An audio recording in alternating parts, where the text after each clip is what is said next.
کون بات کر رہی ہیں، کہاں سے؟ جی میں بادشاہ بات کر رہی ہوں آئرلینڈ سے۔ جی کیا سوال ہے آپ کا پرائم منسٹر سے؟ میرا سوال پرائم منسٹر صاحب سے ہے کہ ہم لوگ جو ہیں ایک غیر اسلامی ممالک میں رہتے ہیں، اور ہم ایز اے پاکستانی اور ایز اے مسلمان ہمارے لیے یہاں پہ ناموس رسالت کا بہت بڑا مسئلہ ہے۔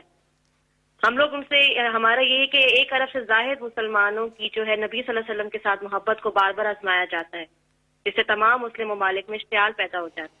اس حوالے سے میرا ان سے سوال ہے کہ ہم لوگ آواز تو اٹھاتے ہیں، لیکن کیا تمام مسلم ممالک مستحق ہو کے ایک مشترکہ رائے عملی اختیار کر سکتے ہیں؟ کیا پرائم منسٹر صاحب دیگر مسلم ممالک کے سربراہان سے اس معاملے میں رابطے میں ہیں کہ نہیں؟ دیکھیں میں یہ پہلے بھی جواب دے بیٹھا ہوں، اب پھر آپ کو کہتا ہوں، جب تک مسلمان دنیا مل کے اس کا پریشر نہیں ڈالے گی مغرب ممالک کے اوپر، یہ مشکل رہے گا ہمارے لیے کہ وہ اس کے پیچھے چھپ جاتے ہیں کہ جی آزادی رائے، کہ جی ہماری آزادی رائے ہے۔ لیکن مجھے ابھی بھی میں آپ کو بتا دوں کہ کبھی بھی ان کو اس چیز کا اتنا احساس نہیں ہوا جتنا آج کل ہوا، کیونکہ جب سے ہم نے اٹھایا، اور مجھے فخر ہے اس کا کہ پاکستان سب سے زیادہ اس نے اس چیز کو اٹھایا ہے، ساتھ ساتھ اسلاموفوبیا جو آپ مغرب میں رہتے ہیں آپ کو پتہ ہے کہ کس طرح کی وہاں اسلام کے خلاف پروپیگنڈا اور اسلاموفوبیا سے بڑے ہمارے لوگوں کو مشکل وقت سے گزرنا پڑتا ہے۔ لیکن اس کا صرف حل ایک ہی ہے، ہم آہستہ آہستہ، اور میری پوری کوشش ہوگی کہ مسلمان ممالک کو میں اکٹھا کروں اور اس چیز کے اوپر، اور پریزیڈنٹ اردوغان نے پورا میرے ساتھ انہوں نے سٹینڈ لیا ہوا ہے۔ جس طرح میں نے کہا جب فرینچ پریزیڈنٹ میکرون نے جب انہوں نے کہا تو صرف 2 مسلمان ہیڈز آف سٹیٹ نے اس کے اوپر بات کی اور ان کی تنقید کی، تو اس لیے انشاءاللہ ہماری کوشش ہے کہ اور زیادہ لوگوں کو اکٹھا کریں گے۔ مجھے پورا یقین ہے کہ یہ کیمپین میں انشاءاللہ ہم کامیاب ہو جائیں گے۔ جیسے ان کو یہ پتا چلے گا کہ جس وقت وہ کوئی بھی ان کے ملک میں اس طرح کی حرکت کرے گا، ایک دم 50 مسلمان ملکوں سے ریاکشن آئے گا، تب یہ ایشو ختم ہوگا۔ 0519210809 پہ آپ کی کالز کا سلسلہ جاری ہے۔ اگلے کالر ہمارے ساتھ کون ہے؟ جی السلام علیکم۔ ہلو جی السلام علیکم۔ جی میں عباس مرزا بول رہا ہوں ٹورانٹو سے۔ جی میں وزیر اعظم پاکستان سے بات کر سکتا ہوں؟ جی آپ کر رہے ہیں۔ جی السلام علیکم وزیر اعظم پاکستان عمران خان صاحب، کیسے ہیں آپ سر؟ جی مہربانی۔ آپ کا بہت بہت شکریہ، آپ نے کال لی۔ میں آپ سے ایک سوال کرنا چاہتا ہوں۔ آپ نے فرمایا کہ فورن فنڈنگ کیس میں اپوزیشن والے خود پھنس گئے ہیں، اس کی وضاحت فرمائیں گے اور یہ بھی بتائیں گے کہ آپ کا فورن فنڈنگ کا کیا معاملہ ہے؟ کیا آپ نے بھی کسی سے پیسے لیے ہیں؟ حقیقت کیا ہے؟ پلیز اگر آپ بتا سکیں تو۔ یہ بڑا اچھا کہ آپ نے یہ سوال پوچھ لیا، کہ وہ ایک بڑی اچھی ایک سینگ ہے، ایک پنجابی کی سینگ ہے کہ گیدڑ کی جب موت آتی ہے تو شہر کی طرف بھاگتا ہے۔ اب انہوں نے فورن فنڈنگ کا کیس ہمارے اوپر کر دیا کہ جی فورن فنڈنگ آئی ہے پاکستان پی ٹی آئی میں، تو انہوں نے تو بڑا اپنے آپ کو عذاب میں ڈال لی ہے، اور میں وہ بتاتا ہوں کیوں۔ دیکھیں مجھے آج سے تقریباً 31 سال پہلے میں نے فنڈ ریزنگ شروع کی تھی شوکت خانم کی، تو میں تو پاکستان کا وہ فنڈ ریزر ہوں جس نے پاکستان کی تاریخ میں سب سے زیادہ پیسہ اکٹھا کیا۔ آج بھی اکٹھا کر رہا ہوں شوکت خانم کے لیے، نمل یونیورسٹی کے لیے تھوڑا مشکل ہے جب سے پرائم منسٹر بنا ہوں، لیکن اس سے پہلے تو میں سب سے زیادہ پیسہ اکٹھا کرتا تھا پارٹی کے لیے بھی۔ تو کیونکہ مجھے سمجھ تھی فنڈ ریزنگ کیا ہے، ہماری پارٹی واحد پارٹی ہے جس نے پولیٹیکل فنڈ ریزنگ کی ہے۔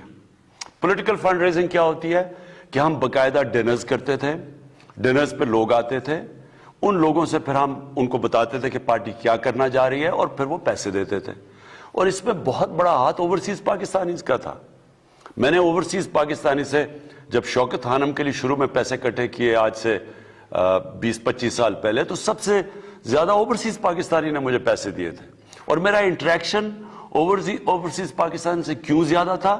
کیونکہ کرکٹ کے ذریعے میں ساری دنیا پھرتا تھا اور ادھر اوورسیز پاکستانی ملتے تھے مجھے، تو لہٰذا ہمارا جو پیسہ اکٹھا ہوا یہ بالکل پولیٹیکل فنڈ ریزنگ سے، اور ہمارے پاس وہ واحد پاکستان کی تاریخ کی پارٹی ہے 40,000 ڈونرز کے ہمارے پاس ایڈریسز اور پتہ اور فون نمبرز ہیں کہ آج وہ 40,000 ڈونر جنہوں نے ہمیں پیسے دیے ہیں، آپ کسی کو بھی کال کر کے پوچھ سکتے ہیں کہ جی آپ نے پیسے دیے یا نہیں۔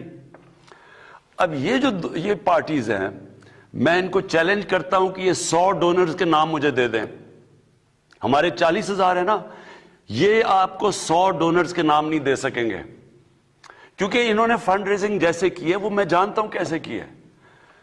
ایک تو یہ جو بڑے بڑے قبضہ گروپ انہوں نے پالے ہوئے تھے، ان سے پیسے لیتے تھے۔ یہ جو قبضہ گروپوں کے گھر گر رہے ہیں نا بڑے بڑے، آپ دیکھ رہے ہیں، یہ سارے گورنمنٹ نے پالے ہوئے تھے، ان کو پناہ دے رہے تھے یہی پولیٹیکل پارٹیز۔ یہ نون لیگ کے نیچے بڑے بڑے قبضہ گروپ خود ان کو پناہ دیتے تھے، پولیس ان کو ہاتھ نہیں لگا سکتی تھی۔ اب یہ جس کا بھی گھر گرائے، یہ اور بھی سیاستدانوں کے گھر گرائے ہیں، یہ لینڈ رجسٹری میں ان سب کے وہ بتایا ہوا ہے کہ زمین کون سی ہے، کس کی زمین ہے۔ یہ کوئی اس طرح کوئی گورنمنٹ نہیں کر رہی، یہ عدالت میں جا کے بتا سکتے ہیں کہ جی یہ زمین میری ہے۔ تو وہ عدالت کے اندر ہمارے پاس ان کی پہلے انکوائری کی گئی، چیک کیا گیا، یہ جو ساری زمینیں ہیں یہ انہوں نے گورنمنٹ کی قبضہ کیے ہوئے، جن کے اوپر بلڈوزر لگے ہوئے ہیں اب۔ اور یہ وہ لوگ تھے، کیوں ان کو پالتے تھے، ان کو پیسے دیتے تھے، فنڈز دیتے تھے، ان کے گھر کے خرچے دیتے تھے، کیونکہ یہ جو پیسہ بناتے تھے ان کی پارٹی فنڈنگ کرتے تھے، ان کے جلسے جلوس کرتے تھے، جدھر قیمے کے نان ان کو دینے پڑتے تھے وہ بلانے کے لیے اپنے لوگوں کو۔ تو میں اس لیے کہہ رہا ہوں کہ یہ اب اس کو الیکشن کمیشن کو منطقی انجام تک پہنچانا چاہیے۔ ایک تو ان کے پاس ڈونر بیس ہی نہیں آپ کو نظر آئے گا۔ دوسری چیز، جہاں تک جو فورن فنڈنگ کا اصل تو مقصد یہ ہے کہ کوئی باہر کی حکومت آپ کو پیسے نہ دے، اور کیونکہ وہ اگر آپ کو پیسے دے گی اور آپ پاور میں آئیں گے، آپ کو وہ انفلوئنس کر سکتی ہے، آپ کی فورن پالیسی افیکٹ کر سکتی ہے۔ یہ بھی اگر تحقیقات کی جائے کہ کیا ان کو فارنرز نے پیسے دیے یا نہیں دیے، کیا وہ جو فضل الرحمان ہے وہ بتا سکتا ہے کہ اس کو اتنی دیر اس نے پارٹی کیسے چلائی ہے؟ کیا وہ یہ کہہ سکتا ہے کہ مجھے کسی لیبیا نے نہیں پیسے دیے؟ کیا نواز شریف کہہ سکتا ہے کہ اسامہ بن لادن سے اس نے پیسے نہیں لیے بے نظیر کی گورنمنٹ گرانے کے لیے؟ بے نظیر کی سٹیٹمنٹ ہے، اس کے اوپر اس نے کتاب میں لکھا ہوا ہے۔ خالد خواجہ جنہوں نے پیسے دیے تھے نواز شریف کو اسامہ بن لادن سے، اس نے ایفیڈیوٹ دیا ہوا کہ میں نے اسے پیسے دیے تھے۔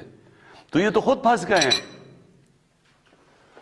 جی اگلے کالر ہمارے ساتھ ہیں عارف والا سے ارشاد صاحب۔ جی السلام علیکم عارف صاحب، ارشاد صاحب کیا سوال ہے آپ کا؟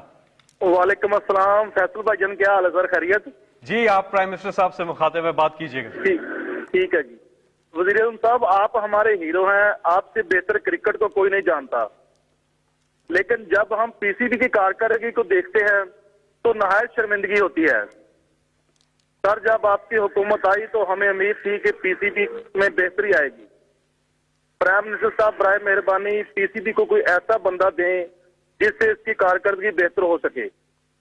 شکریہ سر۔ دیکھیں میں کئی دفعہ حیران ہوتا ہوں کہ سارے سمجھ رہے تھے جب ہم آئی ہے گورنمنٹ کہ جی آج گورنمنٹ آئی ہے اور ایک دم سب کچھ ٹھیک ہو جائے گا۔ یہ ویسے فیری ٹیلز میں ہو سکتا ہے کہ ایک میرے پاس جادو کا ڈنڈا، میں ایسے کروں سارا ملک ہی ٹھیک ہو جائے ایک دم۔ دیکھیں یہاں ملک میں کئی چیزیں بگڑی ہیں، 50 سال لگے ہیں بگڑنے میں، کئی 30 سال میں بگڑی ہیں، کئی اور پچھلے جو یہ دو بڑے بڑے اس ملک کے بڑے ڈاکوؤں نے جو 10 سال گزارے ہیں، کئی تباہی اور اصل تباہی ان 10 سالوں میں آئی ہے۔ ادارے تباہ ہوئے ہیں، پی آئی اسٹیل مل، یہ جو سارا پاور سیکٹر ہے، یہ آپ دیکھیں تو صحیح کہ کیسے کیسے تباہ کیے گئے ہیں۔ اور اس کو ٹھیک کرنے میں صبر کرنا پڑے گا قوم کو۔ دیکھیں میں آپ کو ایک مثال دیتا ہوں، ہم نے ایک ہاسپٹل بنایا پختونخوا میں، شوکت خانم، دوسرا شوکت خانم کا ہاسپٹل، اور انشاءاللہ تیسرا شروع ہو گیا کراچی میں۔ میں آج آپ کو گارنٹی کرتا ہوں کہ پاکستان کے انٹرنیشنل سٹینڈرڈ کے دونوں ہاسپٹل وہ بن گئے اور یہ بننے جا رہا ہے۔